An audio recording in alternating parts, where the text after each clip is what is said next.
komponen dari rencana manajemen proyek yang memberikan panduan tentang bagaimana sumber daya proyek itu harus dikategorikan, dialokasikan, dikelola, dan dirilis. Ini dapat dibagi antara rencana manajemen tim dan rencana manajemen sumber daya fisik sesuai dengan spesifikasi proyek. Nah, di sini saya mengidentifikasi ya dokumen ya di supply manajemen yang merupakan output ya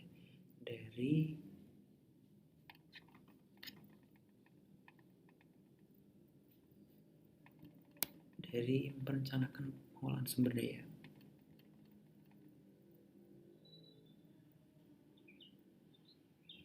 Nah, di dalam supply manajemen ini terdapat beberapa aspek yang ada di dalamnya. Yang pertama ini identification of resource. Di sini kita mengidentifikasi resource yang diperlukan ya, atau yang ada dalam proyek.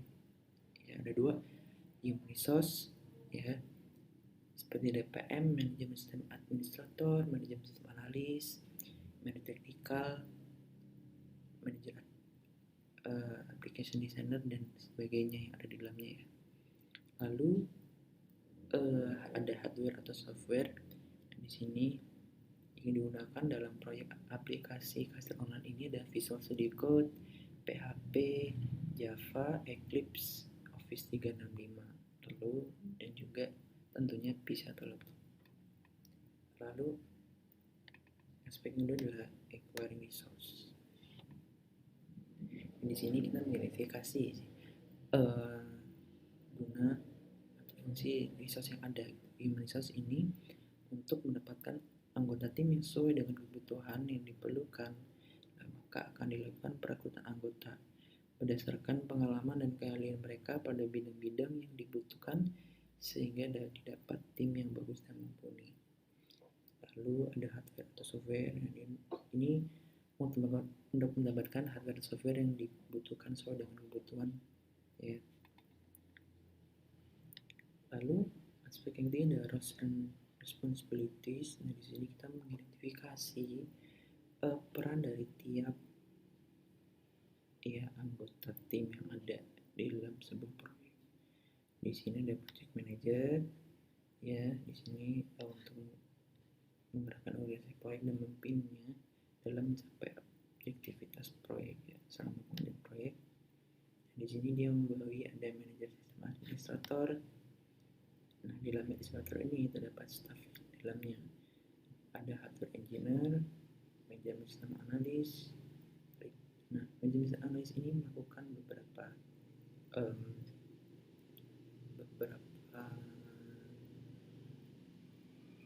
peran ya yang dilakukannya dalam proyek ya.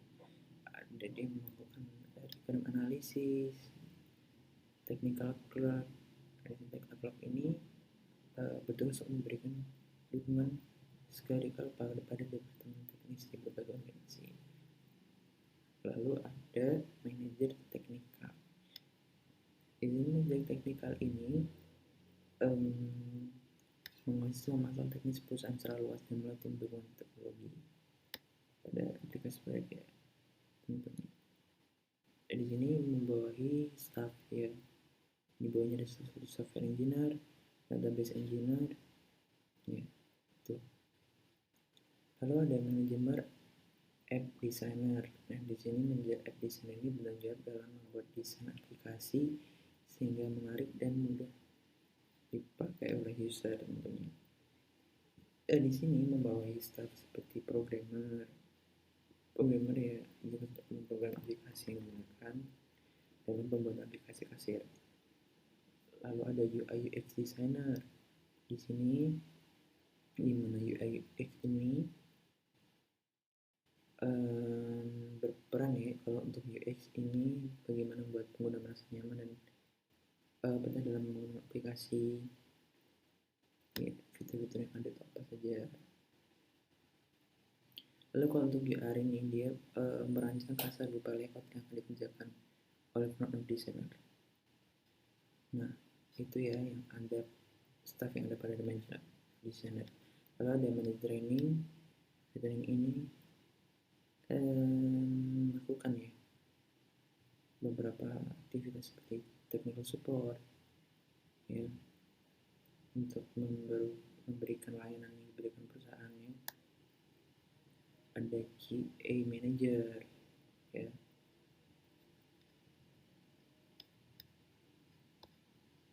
Nah, QA manager ini manajer dan kualitas, dimana perannya dalam membantu perusahaan membuat peraturan kualitas dan produk dan karyawan.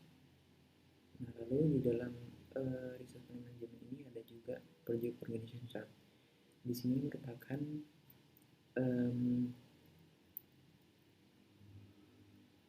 struktur atau bagian ya dari tim yang ada dalam manajemen aplikasi online tentunya. Di sini dikepalai dan dipimpin oleh project manager, lalu membawahi beberapa manajer di dalamnya. Ada manajer sistem administrator yang membawahi staff ya, seperti hardware engineer. Lalu ada manajer sistem analis, dia ada dalamnya membawahi requirement analis technical cloud. Lalu ada manajer technical, ada software engineer, ada database engineer. Lalu manajer designer, itu ada programmer di UX designer. Lalu di manage training itu technical support dan QA manager. Nah, di sini hal manager itu memiliki staff yang belum juga ya. Lalu juga requirement analysis juga, technical program, ada beberapa staff di dalamnya dan sebagainya. Lalu di resource management juga ada project team resource management. Nah, di project team resource management ini itu kita melakukan resource allocation assignment ya. Di sini kita mengalokasikan ya tugas dari tiap resource yang ada. Misalkan di sini ada R, A, C, I sebagai variabel. Nah, R ini responsible atau accountable, consulted, informative. Nah, misalkan step pertama dalam teks yang pertama ini menyediakan training untuk pelatihan kepemimpinan. Step pertama ini melakukan yang bertanggung jawab R responsible. Step kedua dia yang mengkonsultasi. Step ketiga yang konsultasi juga. Step 4 dia yang accountable atau misalkan atau akuntansi ya. Lalu step 5 ini informat atau nanti dia menginformasikan seperti itu. Nah, lalu di manajemen juga dilakukan ada training. Nah, training sangat diperlukan bagi seluruh human resource yang terlibat pada proyek. Nah, training tujuannya untuk memperoleh penambahan pengetahuan, keterampilan, dan sikap. Lalu ada team development. Nah, di sini tim development ini terdiri dari 5 tahapan, antara ada forming, storming, norming, performing, dan adjourning. Developmentnya. Nah, di sini forming itu ketergantungan anggota kepada PM yang menentukan tujuan arah. Nah, lalu ada storming ini pada kesepakatan dalam pengambilan keputusan bukanlah hal mendasarkan di dalam tim. Setiap orang bisa membangun kekuatan di dalam tim dan di mata pemimpin tim. Ada norming itu pada tahapan ini persetujuan dari kesepakatan sudah banyak terjadi di dalam tim. Hal ini tidak lepas dari peran PM dan manajer. Ada performing, itu tim sudah lebih baik dari tahap sebelumnya, menunjukkan progres ya, setiap progres yang selama pengerjaan proyek. Lalu ada adjourning, yaitu berarti ini tugas tim sudah selesai, tim dimudahkan dan masing-masing anggota bisa melakukan hal yang baru. Selanjutnya di resource management ada resource control. Nah, di sini resource control ini kita memastikan bahwa sumber daya fisik yang dibutuhkan dan dialokasikan untuk proyek tersedia sesuai rencana, serta memantau penggunaan sumber daya yang direncanakan.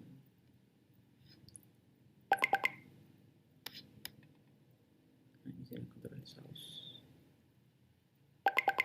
Nah, kontekstualisasi ini ada input filter output di dalamnya. Lalu yang terakhir di resume manajemen ini adalah recognition plan. Recognition ini merupakan pengakuan dan penghargaan di mana yang akan diberikan kepada anggota tim dan kapan mereka akan diberikan.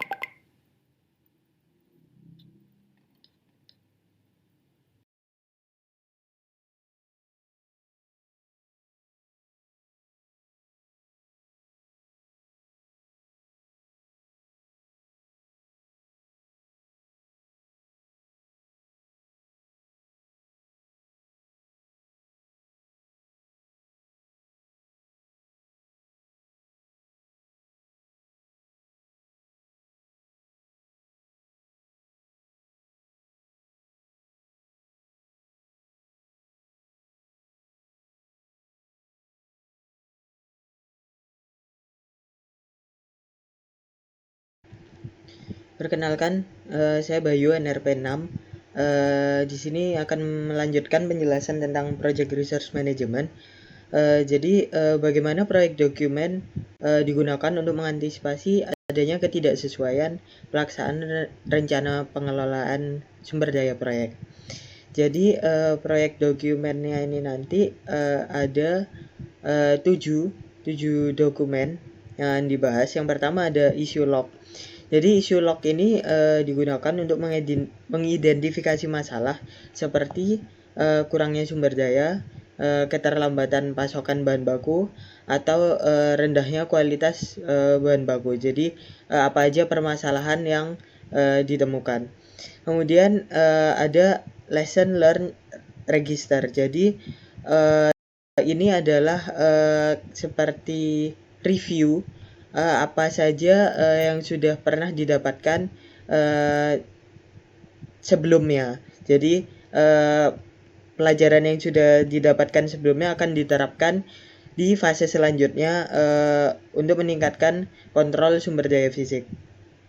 Kemudian ada physical resource assignment. Jadi ini itu menggambarkan pemanfaatan sumber daya yang diharapkan bersama dengan perincian seperti jenis, jumlah, lokasi, dan apakah sumber daya itu internal atau untuk organisasi atau outsourcing. Jadi ini itu merupakan dokumen yang nantinya itu mencakup siapa mengerjakan apa, kemudian jenisnya seperti apa, jumlahnya berapa, lokasinya di mana, terus sumber daya orangnya itu dari internal organisasi atau outsource seperti itu. Selanjutnya ada project schedule. Jadi project schedule ini menunjukkan sumber daya itu yang dibutuhkan apa, kapan dibutuhkan, dan lokasinya di mana mereka dibutuhkannya. Jadi untuk menjadwalkan sesuai dengan jadwal proyeknya. Kemudian ada resource breakdown structure. Jadi resource breakdown structure ini memberikan referensi jika ada sumber daya yang perlu diganti atau diperoleh kembali selama proyek berlangsung. Jadi resource-nya itu kan di breakdown gitu. Jadi akan terlihat mana yang perlu diganti dan mana yang perlu kembali. Kemudian ada resource requirement. Jadi di resource requirement ini mengidentifikasi bahan, peralatan, persediaan, dan sumber daya lainnya yang diperlukan. Kemudian ada risk register. Jadi daftar resiko itu mengidentifikasi resiko-resiko apa aja. Jadi resiko individu yang dapat berdampak pada resource, entah itu peralatan, bahan, atau persediaan.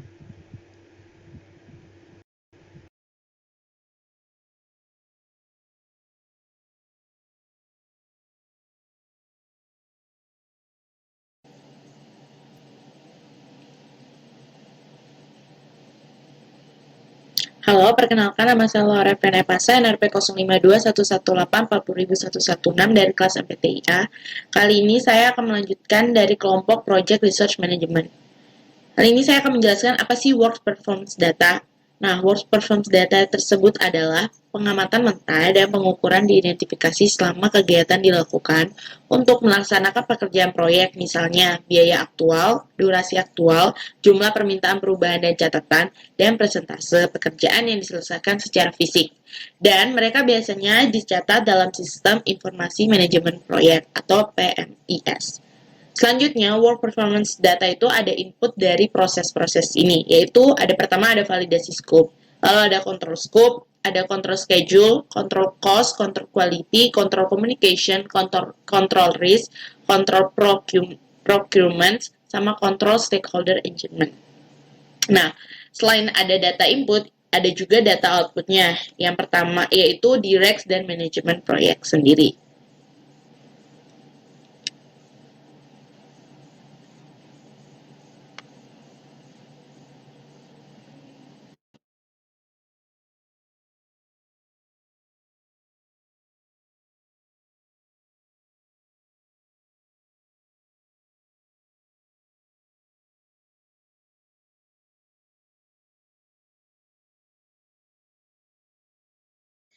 Ya, Assalamualaikum warahmatullahi wabarakatuh. Di sini saya Lifti Rahmankah dari kelas MPTIA NMI 0133. Di sini saya ingin mengutarakan bahwa proyek yang dijalankan adalah proyek sistem kasir online.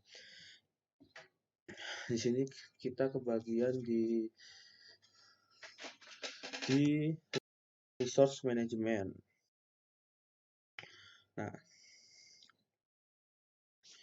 di resource management ini saya kebagian di agreements.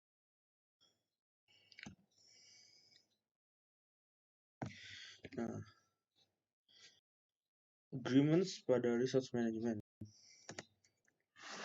di mana agreements pada resource management ini adalah perjanjian yang dibuat dalam suatu konteks proyek yang didasari untuk semua sumber daya di luar organisasi atau yang dimaksud di luar organisasi dan proyek tersebut, dan harus menetapkan prosedur ketika sumber daya baru yang tidak direncanakan diperlukan atau ketika masalah muncul dengan sumber daya saat ini. Nah, misalnya itu adalah dari sumber daya yang ada pada human resource perlu adanya perjanjian awal agar sesuai dengan rencana selama pengerjaan proyek berlangsung. Nah, lalu perjanjian yang sesuai pada resource plan itu yang sudah dibuat pada sebelumnya. Nah, dari penjelasan yang saya sudah utarakan ini, saya dapat menyimpulkan ada 3 poin dalam agreement resource management ini. Nah, misalkan yang ini, saya buat 3 poin ini seperti ini. Yang pertama adalah poin pertama adalah team agreement. Yang kedua adalah resource eksternal. Yang ketiga adalah perjanjian perundingan yang bersama dalam penetapan pengendalian sumber daya yang sudah direncanakan sebelumnya. Sekian dari presentasi saya. Apabila salah kata mohon dimaafkan. Wabillahi taufiq wal hidayah. Wassalamualaikum warahmatullahi wabarakatuh. Terima kasih.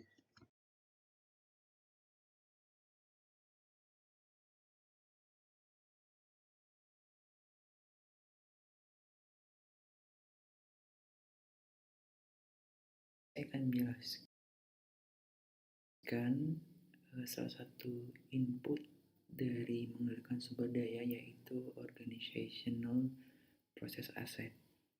Nah, aset proses organisasi atau organizational process asset ini yang dapat menghorek proses sumber daya kontrol atau resource control maksudnya. Nah, ini termasuk namun tidak terbatas pada 3 poin. Yang pertama, kebijakan mengenai pengendalian dan penugasan sumber daya. Lalu prosedur eskalasi untuk menangani masalah dalam organisasi yang melaksanakan. Lalu yang terakhir, pelajaran yang dipelajari dari repositori dari proyek serupa sebelumnya.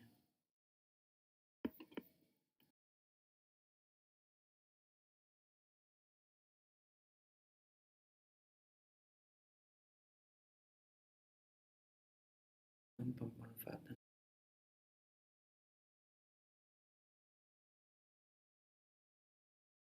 sumber daya.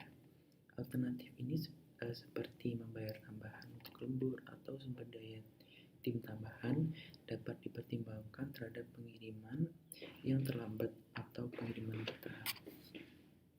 Nah, untuk lebih dalam lagi, analisis alternatif ini adalah pemeriksaan terhadap cara lain kegiatan proyek dapat diselesaikan.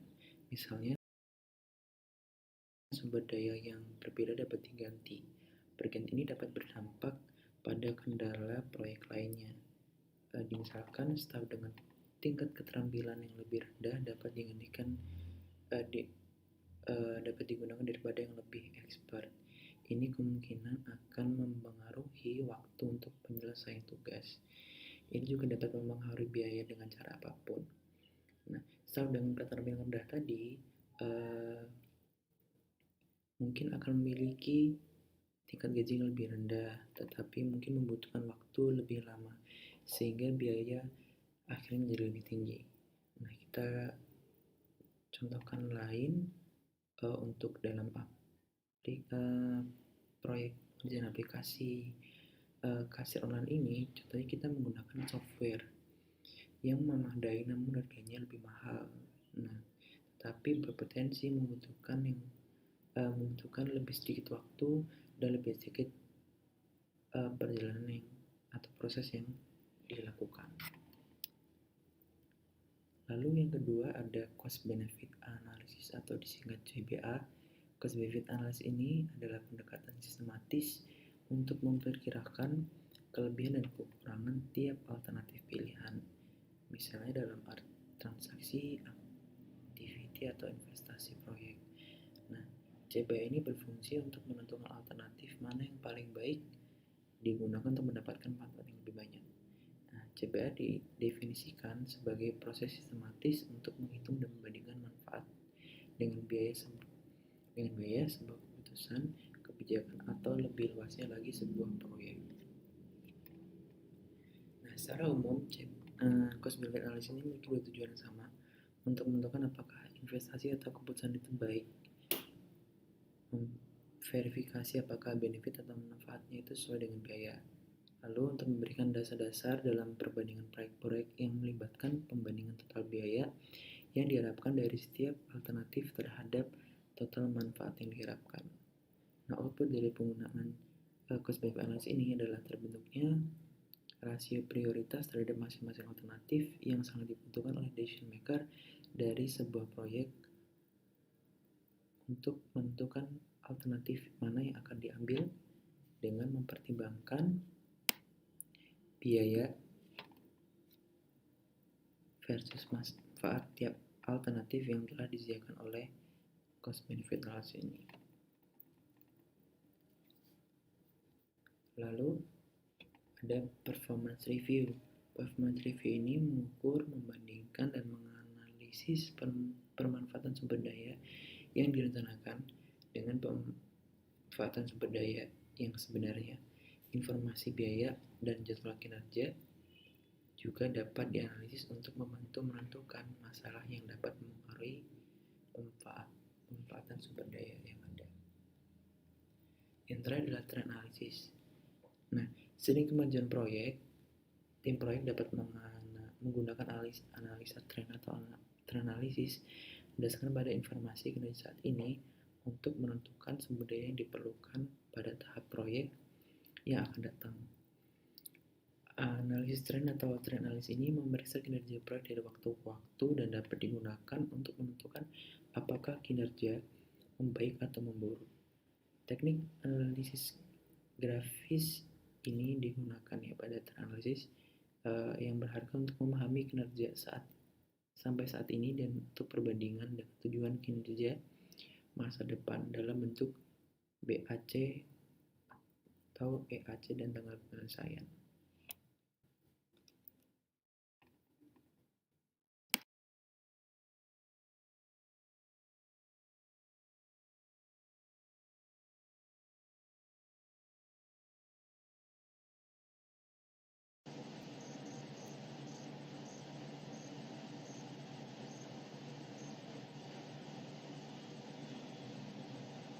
Selanjutnya saya akan menjelaskan tool dan teknis dari problem solving.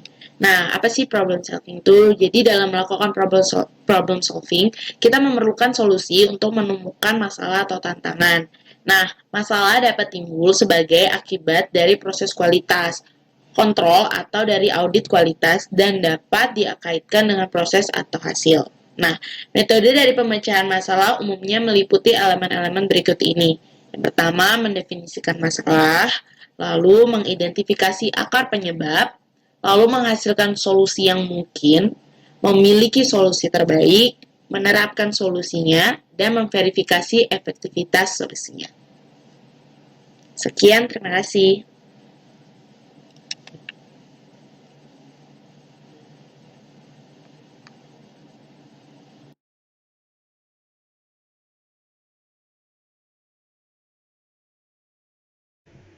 Kemudian selanjutnya di tools and technique, bagaimana interpersonal dan tim skill digunakan oleh tim proyek untuk memastikan bahwa sumber daya fisik yang ditugaskan tersedia sesuai rencana.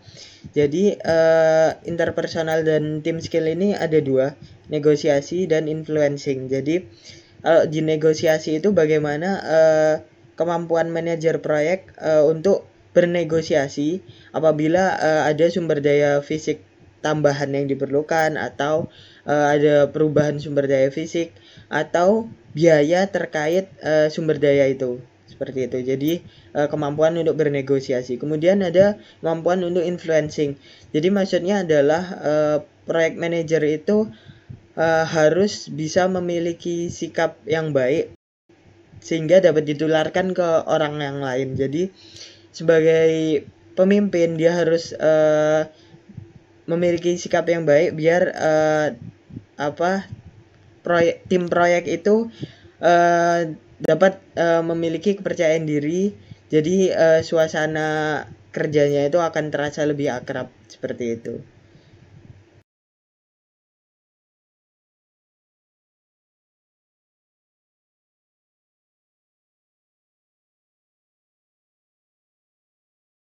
Ya, assalamualaikum warahmatullahi wabarakatuh. Di sini saya Alif Rahmanka dari kelas MPTIA NP 0133. Nah, di sini saya menjelaskan tools and teknik yang cocok buat resource management. Nah, di PM dijelaskan bahwa tools and tekniknya itu ada 4, yaitu data analis, lalu ada problem solving, interpersonal, sama yang terakhir project management. Nah, dari diskusi kami di resource management ini, proyek kami yaitu sistem kasih orang ini cocok buat untuk data analis. Namun di sini saya mencoba untuk menjelaskan semuanya. Salah satunya yang saya jelaskan yaitu project management. Nah, project management itu dibagi 3 lagi, yaitu yang pertama organization chart and position description, di mana dia itu berbagi formatnya untuk mendokumentasikan peran serta tanggung jawab sebagai anggota tim. Salah satunya dari 3 jenis format tersebut, yaitu hierarkis, matrix, dan orientasi teks. Lalu ada networking. Nah, networking ini adalah sebuah interaksi formal dan informal di mana orang lain itu dalam sebuah organisasi, industri, atau lingkungan profesional. Nah, manfaat dari networking itu sendiri yaitu dapat meningkatkan pengetahuan dan akses ke sumber daya manusia seperti kompetensi yang kuat, pengalaman khusus, dan peluang kemitraan yang di lingkup eksternal. Jadi channel lebih ke channel moderator. Lalu contoh kegiatan networking itu termasuk korespondensi proaktif, yaitu seperti pertemuan makan, rapat, percakapan informal, acara, seminar itu networking. Lalu ada organisational teori, di mana organisasi teori ini adalah organisasi yang berteori memberikan informasi tentang cara seorang tim and unit organization berperilaku, di mana teori tersebut tuh merekomendasikan gaya kepemimpinan yang fleksibel sesuai dengan perubahan tingkat kematangan di tim di seluruh siklus hidup proyek. Jadi ini merujuk kepada soft skill untuk menjadi seorang pemimpin. Sekian dari saya. Wabillahi taufiq wal hidayah. Wassalamualaikum warahmatullahi wabarakatuh. Terima kasih.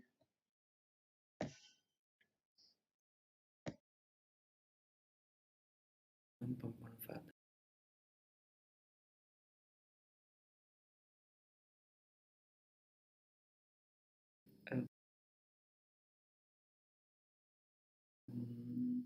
salah satu output dari mengendalikan sumber daya. Output ini dihasilkan dari tools and teknik yang digunakan, yaitu data analysis. Nah, data analysis ini seperti mencakup cost benefit analysis, alternative analysis, performance information, lalu juga trend analysis. Nah, output ini berupa work performance information. Nah, work performance information atau WP ini adalah data mentah dari status proyek. Ini mengacu pada persentase pekerjaan yang telah diselesaikan, berapa banyak waktu yang telah berlalu, biaya yang dikeluarkan, dan banyak lagi ya. Nah, ini memberi kami status proyek saat ini.